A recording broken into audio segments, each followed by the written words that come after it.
good people, apa kabar? Senang sekali bisa berjumpa kembali dengan saya Winona, dan tepatnya pada hari ini good people kami diundang oleh Kepala Bapeda Litbang Kabupaten Merauke, dan tepatnya di ruang kerja beliau sambil kita menikmati kopi pagi. Terima kasih Pak Ruslan Ramli sudah mengundang tim No Kensho untuk berbincang-bincang sejenak tentang pembangunan di Kota Merauke.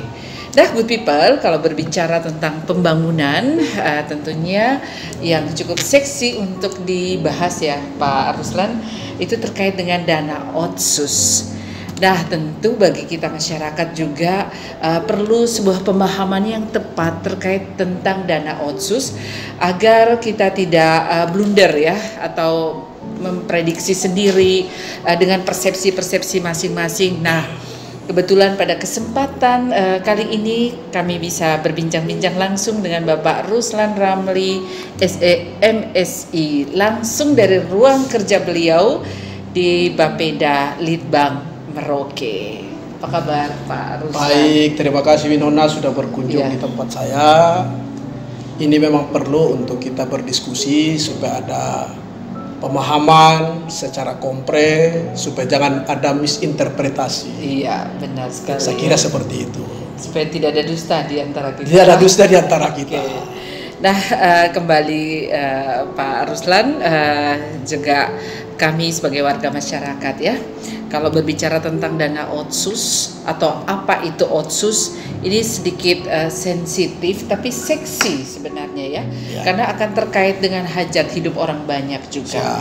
Nah, pada kesempatan ini sebuah ruang yang cukup baik sekali di mana kita bisa memahami apa itu dana otsus terkait dengan bagaimana mekanisme mulai dari perencanaan, kemudian implementasinya, dampaknya bagi pembangunan terutama di Kabupaten Merauke, kemudian kebijakan-kebijakannya pasti sangat luas sekali, terus juga ya anggapan-anggapan bahwa otsus ini gagal. Nah, sejauh mana kebenaran itu kalau kita linearkan dengan data-data pembangunan yang ada seperti itu ya Pak ya?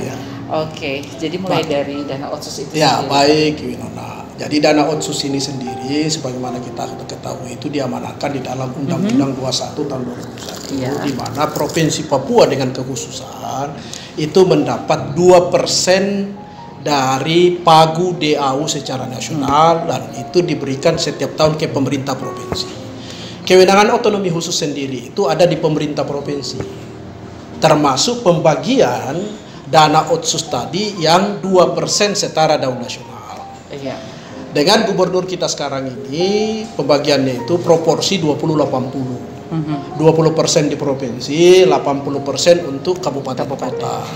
80% itu kan tentunya dibagi 29 kabupaten kota dengan parameter yang sudah ditentukan oleh pemerintah provinsi.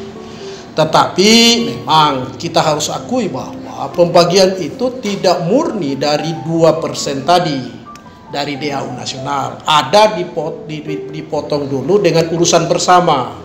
Di antaranya ada gerbang mas, ada kebijakan-kebijakan strategis yang dianggap bahwa seluruh kabupaten harus terlibat di situ, sehingga haknya dikurangi dulu dong baru dibagi. Itu kebijakan dari pemerintah provinsi. Nah, khusus kita di Kabupaten Merauke dengan era Pak Gubernur kita sekarang, supaya jangan harus saya singgung dari 2002 nih. Karena otsus itu memang sejak 2002 itu sudah dikucurkan oleh pemerintah provinsi. Tetapi kita mungkin di 5 tahun terakhir aja Pak, pada saat era Pak Lukas NMB. Sejak Pak Lukas NMB memang ada cukup signifikan kenaikan dana otsus kita.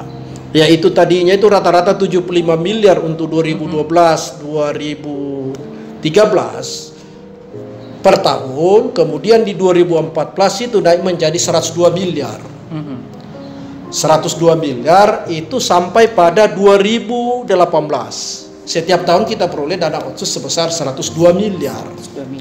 Khusus 2 tahun terakhir itu sedikit turun, hampir 50%, karena asumsi bahwa ada kebijakan nasional yang akan dilakukan di Papua, yaitu dalam rangka PON, menjadi tuan rumah PON, sehingga kebijakan itu juga ditempuh yang mengakibatkan alokasi pembagian ke kabupaten kota juga sedikit tereduksi atau sedikit terpangkas, atau ekuivalen tinggal 48 miliar 495 juta untuk 2 tahun terakhir atau 2020 dan rencana di 2021 besok. Iya. Seperti itu. Ini berdampak ke daerah. Nah, berdampak ke daerah produksinya. tentunya akan mempengaruhi fiskal capacity Kabupaten Merauke. Iya. Tadi Winona singgung, kira-kira alokasi itu digunakan untuk apa saja? Iya, benar sekali. Setiap tahun itu pemerintah provinsi itu mengeluarkan suatu pedoman tentang mekanisme perencanaannya. Jadi Otsus ini mulai dari proses perencanaan itu dikawal oleh pemerintah provinsi sebagai kebijakan yang mempunyai kewenangan terhadap Otsus itu sendiri. Tadi saya singgung bahwa Otsus itu sebenarnya kewenangan ada pemerintah provinsi. Dalam konteks perencanaan program kegiatan yang dilakukan oleh kabupaten kota itu diusulkan melalui namanya URD, usulan rencana definitif, yang dimana usulan itu sudah dibagi proporsinya berdasarkan dengan arahan Perdasus Provinsi Papua nomor 13 tahun 2016 tentang pembagian penerimaan pengelolaan Otsus. Jadi itu dibagi per bidang. Bidang kesehatan itu, pendidikan itu 30%, bidang kesehatan 15%, bidang ekonomi kerakyatan 25%, infrastruktur 20%, afirmasi 6%, perencanaan 2%, dan bidang prioritas lainnya 2% untuk hak kabupaten. Nah, berdasarkan dengan proporsi tadi, per bidang tadi, daerah disuruh, SKPD terkait disuruh menyusun yang namanya program kegiatan dalam bentuk usulan rencana definitif. Setelah itu kita verifikasi jumlahnya sama, kegiatannya versi kita itu sudah disetujui, kemudian diundang oleh pemerintah provinsi, dibahas bersama dengan tim di provinsi melalui Bapeda untuk memastikan bahwa kegiatan atau program yang direncanakan berdasarkan URD yang di kabupaten itu betul-betul sudah searah, sejalan dengan apa yang menjadi keinginan atau apa yang menjadi aturan yang ditetapkan oleh teman-teman di provinsi atau pemerintah provinsi. Sehingga ketika ada keliru, ada salah, itu media untuk kita diskusikan. Dan kalau ada koreksi, diperbaiki, baru ditetapkan menjadi rencana definitif. Pertanyaannya, apakah sampai di situ kontrol provinsi? Tidak, karena setelah RD itu ditetapkan, kita di daerah kembali wajib menganggarkan kegiatan yang sudah dibahas tadi dalam bentuk RD, dalam RAPBD tahun berikutnya. Nah, dalam RAPBD itu tentunya pada saat kita konsultasikan APBD kita, disetujui DPR sini, kemudian kita bawa untuk dievaluasi, teman-teman provinsi itu ada tim evaluasinya. Terdiri dari BPKD, Bapeda itu sendiri, dan bagian hukum. Tentunya RD yang tadi disetujui akan dilihat kembali. Betul nggak? Konsisten nggak? Dari aspek perencanaan dengan penganggaran sudah nyambung. Makanya dievaluasi. Kalau kita khusus bicara Otsus, mereka akan menguji apakah RD yang ditetapkan tadi betul-betul sudah tercover di dalam RAPBD kita atau tidak. Kalau tidak, mesti dipertanyakan. Sejauh ini bagaimana? Dan itu dikawal. Ada konsistensi tentang itu. Makanya tadi mulai dari perencanaan dengan kebijakan tadi kita usulkan usulan rencananya, kemudian didefinitifkan melalui rencana definitif, dikawal lagi dalam APBD sebelum ditetapkan. Begitu Winona. Jadi dari aspek perencanaan penganggaran dipastikan bahwa rambu-rambu yang ditetapkan oleh pemerintah provinsi itu dilakukan oleh kabupaten kota, khususnya kita di Kabupaten Merauke. Termasuk tadi alokasi anggarannya. Kalau ada plus minus, mesti ada perdebatan.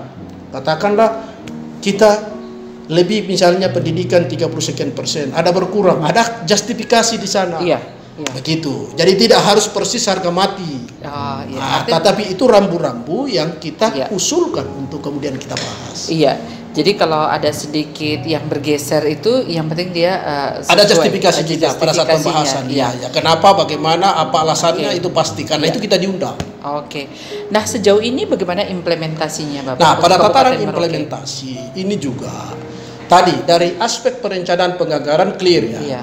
Dari aspek implementasi, apakah berhenti sampai di situ? Tentunya ini juga tetap dikontrol oleh pemerintah provinsi.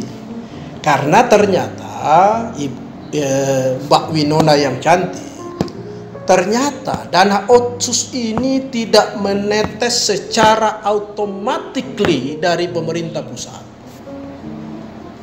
Ya. Ada kriteria, ada persyaratan yang ditentukan oleh pemerintah pusat, dalam hari ini Kemendagri dan Kemenkeu, bahwa penggunaan otsus tahun lalu, katakanlah kita bicara untuk 2021, penggunaan otsus 2020 itu wajib kita laporkan. Baru tahap pertama 2021 turun dari pemerintah pusat ke pemerintah provinsi.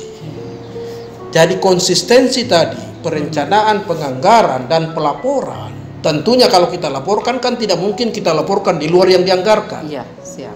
Kan begitu. Sehingga tadi tidak automatically kemudian itu dilaporkan. Begitu tahap pertama cair. Untuk tahap kedua juga begitu, Mbak Winona. Tahap pertama harus disampaikan laporannya dulu, reportnya dulu, sehingga turun tahap kedua. Begitu juga seterusnya sampai ke tahap ketiga. Artinya apa? Mulai dari perencanaan, penganggaran, pelaksanaan, pelaporan, pertanggungjawaban, secara berjenjang sebenarnya dana ini dikontrol oleh pemerintah atasan. Nah, jadi menurut hemat saya, apa yang dilakukan oleh kabupaten, khususnya kita Merauke, itu sudah sejalan dengan rambu-rambu atau aturan atau juknis yang telah ditetapkan oleh pemerintah provinsi. Iya, artinya meminimalisir terjadinya temuan-temuan juga ya, Pak? Setuju. Iya. Setuju. Kira-kira yang paling rawan terjadi temuan itu barometernya di mana, Pak? Kalau temuan hampir sama, tidak ada perbedaan dengan sumber dana lain. Iya. Memang kadang teman-teman terkendala karena keterlambatan dropping dari dana otsus, sehingga mempengaruhi pelaksanaan. Saya selalu katakan bahwa di kas daerah itu sebenarnya tidak ada cap uang di sana. Sehingga kalau katakanlah ujian nasional harus berjalan Maret, dananya belum turun, apakah harus tunggu baru kita ujian? Baru ini kan hanya istilahnya manajemen kas saja. Itu teman urusannya kepala BPKD selaku pejabat pengelola keuangan daerah sekaligus kepala bendahara. Kalau kerawanan itu hampir sama semua, tergantung komitmen pengelola. Ini kan SKPD pengelola jelas. Urusan rumah sakit, dinas kesehatan sama RSUD, urusan pendidikan pasti di pendidikan sana. Tapi jangan lupa urusan pendidikan juga ada di Kesra. Tiap tahun loh 3 miliar sampai 3,5 miliar kita biayai anak-anak kita, adik-adik Papua yang dibiayai dari FIUR. Sejumlah dana itu untuk yang orang asli Papua itu ada di Kesra. Dan datanya sudah ada. Dan itu juga dikontrol terus kan? Dikontrol, kita laporkan. Iya. Nah, seperti itu. Tapi memang bukan hanya dana otsus, ada juga dari sumber dana lain. Tapi khusus otsus, memang kita mengkhususkan untuk adik-adik kita, anak-anak kita orang asli Papua yang dikelola di bagian Kesra. Seperti itu. Nah, terkait beberapa mungkin stigma atau anggapan ya Pak ya, bahwa dana otsus ini gagal. Ini kan sesuatu yang sangat sensitif sekali jika tidak dipahami secara benar ya Pak ya. Apalagi terkait dengan data-data juga, ini bisa menimbulkan ketika salah persepsi bisa fatal juga. Betul. Mungkin bisa dijelaskan terhadap stigma. Ini juga kami sudah diskusi dengan teman-teman di Bapeda Provinsi maupun DPRP waktu datang. Saya sendiri kebetulan yang mewakili Pak Bupati, Pak Wakil waktu ada tim dari DPRP di Hotel ITC. Salah satu yang saya sarankan adalah ke depan program yang beberapa tadi 6 atau 7 tadi kalau boleh jangan dipatok sekian persen. Misalnya pendidikan 30%, kesehatan 5%. Tapi biarkanlah daerah memilih dari 6 program prioritas itu apa yang mau diintervensi. Jadi boleh-boleh saja kalau menurut saya, katakanlah kita bicara 102 miliar.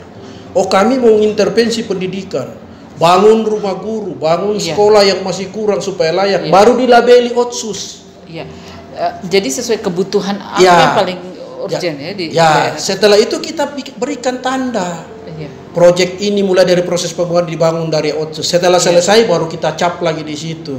Kita tagging dia bahwa ini dibangun tahun sekian sumber dana Otsus, sehingga akan kelihatan oleh masyarakat. Kalau seperti sekarang 30% dari 40 miliar katakan 48 berapa sih? Hanya kurang lebih 13 miliar. Begitu bicara dengan total anggaran pendidikan yang 20% berdasarkan dengan sistem pendidikan nasional, maka 13 miliar tidak akan kelihatan di dalam ratusan miliar. Ini yang membuat sedikit kemudian bisa berpersepsi lain bahwa dana Otsus tidak kelihatan. Karena memang 13 miliar katakan konteks 48. Konteks 102 berarti kan hanya kurang lebih 30 miliar. Kalau 20% dari 2 triliun berarti anggaran pendidikan 400. 30 di dalam 400 miliar. Apakah akan kelihatan? Sehingga menurut saya kalau boleh ke depan kebijakannya, kalau boleh, biarkanlah kabupaten yang memilih, provinsi menetapkan.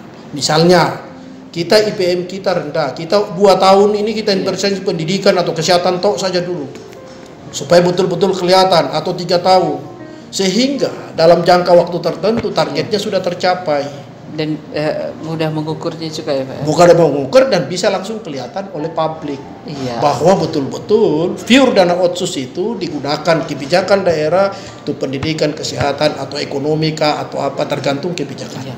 Atau mungkin karena kemasan informasinya ini yang kurang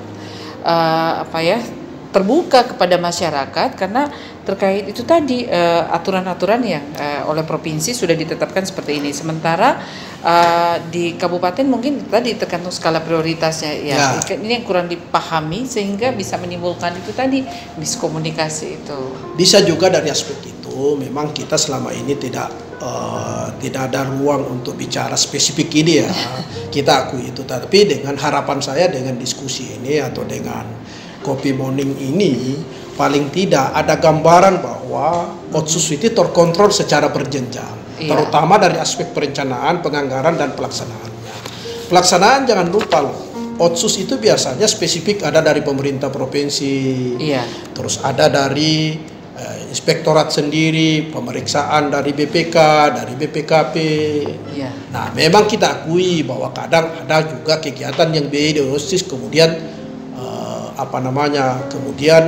tidak bisa 100% tercapai, karena itu kan ada faktor-faktor lain atau ada sesuatu yang unpredictable dalam pelaksanaannya sehingga menyebabkan. Tetapi secara umum saya kira laporannya tetap ada, secara berjenjang juga itu kita laporkan. Nah, satu lagi Mbak Winona yang cantik, bagaimana sih dengan sisa-sisa tender kalau itu harus tender terhadap Otsus? Ini juga kemarin kita sarankan supaya ke depan sisa dana Otsus itu di setiap tahun itu bisa diakumulasikan. Saya sarankan kemarin kalau bisa mekanismenya kayak DAK, dana alokasi khusus. DAK itu memberikan ruang, misalnya begini, DAK membiayai 10 kilo, ada sisa tender, ternyata masih cukup menambah 1 kilo, maka yang sisa itu bisa langsung digunakan menambah menjadi 11 kilo. Dalam hal tidak cukup, harus carry over ke tahun berikutnya, maka bisa diakumulasikan, tinggal nanti kita laporkan. Saya sarankan juga seperti itu, supaya betul-betul Otsus itu diarahkan atau diprioritaskan kepada saudara-saudara kita yang memang lebih berhak untuk mendapatkannya. Saya sudah selalu ingatkan teman-teman, kita betul harus kawal ini. Kenapa? Kita juga ingin suatu saat bahwa pada saat kita yang duduk dalam rangka merencanakan itu, kita betul-betul mengarahkan itu untuk saudara-saudara kita yang berhak, sehingga di kemudian hari kita tidak menjadi dosa bawaan gitu loh Pak. Seperti itu, dan itu saya suruh kabit saya kebetulan pemerintahan dan pembangunan manusia, kabit PPM itu selalu mengontrol itu. Dan baru-baru pulang dari Jakarta ikut rakornis tentang rakor tentang Otsus, dan dia konsen untuk itu. Romanus Kahol, sepunya kepala bidang PPM. Nah, jadi data seluruhnya apa segala kita update. Begitu, Mbak Winona. Menarik sekali, good people. Kita akan break sejenak, tetap bersama kami masih dalam Coffee Morning langsung dari ruang kerja Kepala Bapeda Litbang Kabupaten Merauke.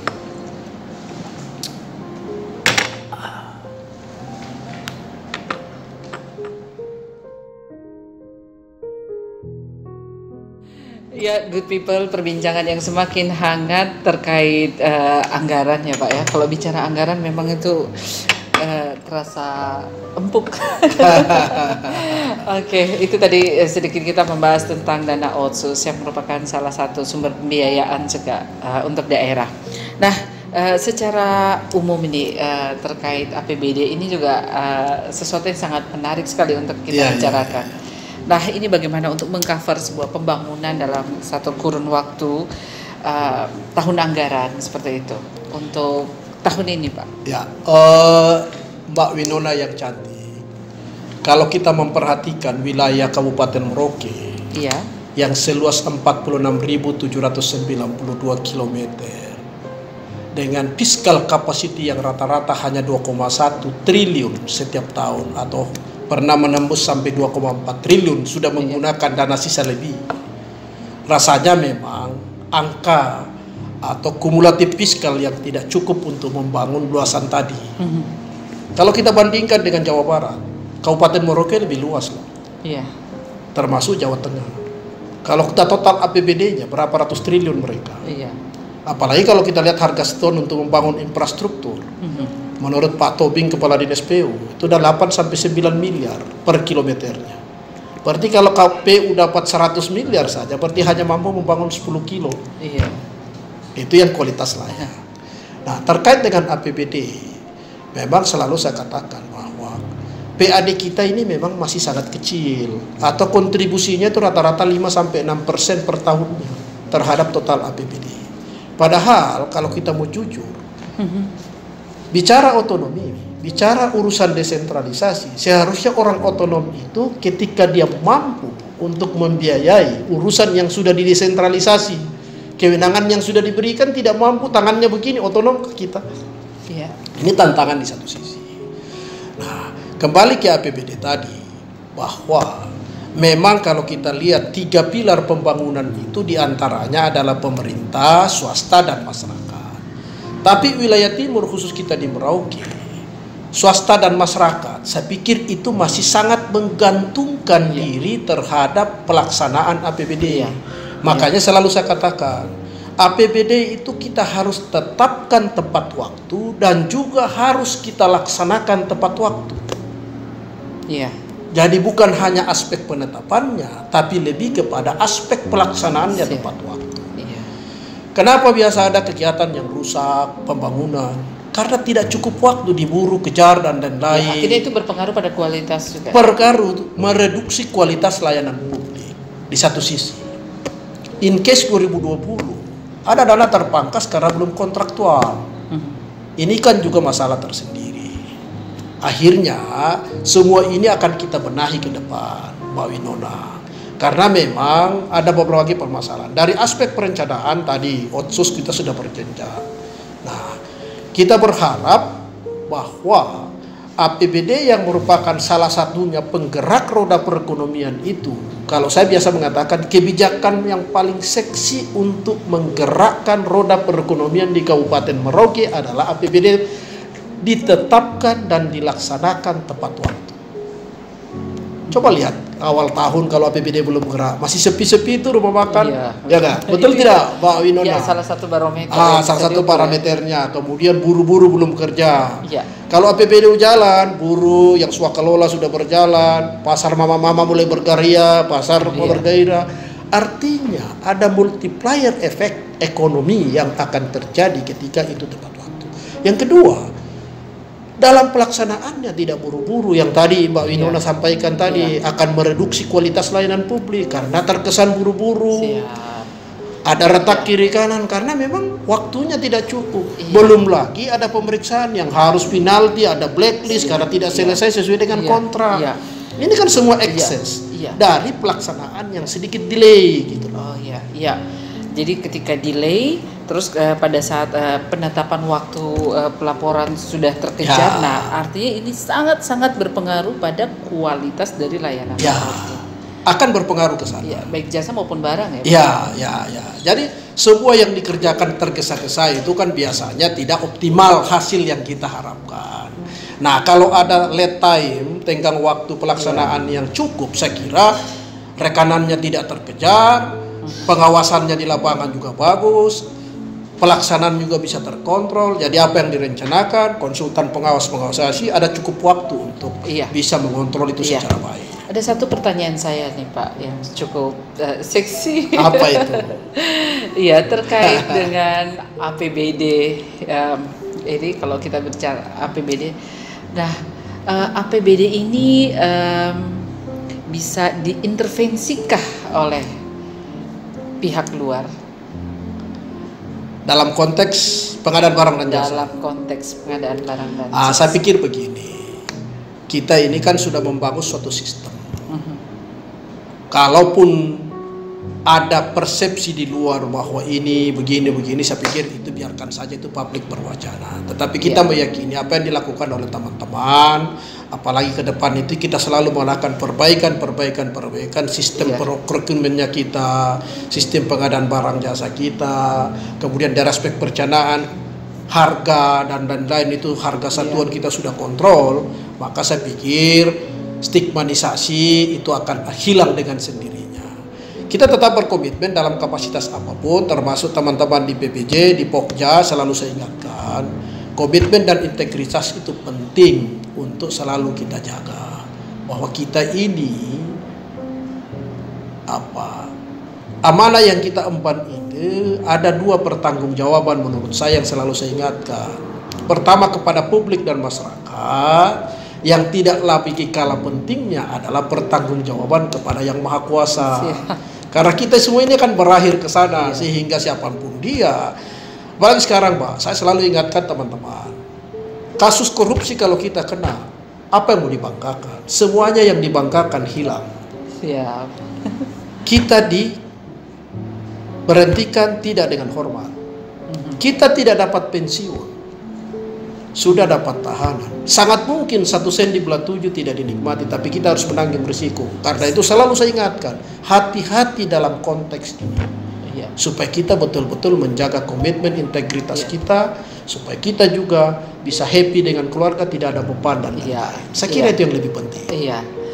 Oke, berarti terkait APBD ini apalagi semua sudah tersistem ya, by sistem. Saya kira begitu. Dan semua sudah sangat terbuka, transparan, jadi bisa diminimalisir. Artinya sesuatu yang mungkin bisa saja menjerat seseorang untuk melakukan boleh dibilang korupsi lah kasarnya. Ya, kalau dari aspek perencanaan saya kira kita sudah kontrol. Apalagi nanti ke depan ini kan semua itu sudah, ini kan Pak Presiden kita, saya split sedikit keluar. Pak Presiden kita ini mulai inginnya satu Indonesia ini. Mulai one map, satu peta. Mulai one data, satu data. Ini kita dalam konteks pengelolaan keuangan, itu namanya satu sistem informasi pemerintah daerah yang wajib dilaksanakan seluruh provinsi, kabupaten, kota tahun 2021. Apa yang ingin beliau harapkan dari situ?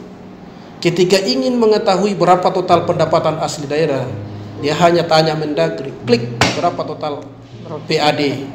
Dia mau lihat kabupaten mana, provinsi mana, per provinsi, per kabupaten, semua datanya tersajikan. Sisa lebih perhitungan anggaran dianggap tidak efisien atau tidak efektif pelaksananya, dia tinggal klik silpa kita berapa setiap tahun. Jadi tidak lagi harus menunggu data dari kabupaten. Itu yang diharapkan dalam sistem informasi pemerintah daerah, karena di dalamnya juga ada aplikasi dari aspek perencanaan tadi yang Mbak Winona sampaikan. Di sana itu akan kelihatan siapa melakukan apa. Jadi sudah terkontrol kita seluruhnya. Nah, mudah-mudahan dengan perbaikan-perbaikan tadi bisa mengeliminasi stigmatisasi negatif terhadap pemerintah daerah, juga mengeliminasi praktek-praktek nepotisme kalaupun masih ada terjadi.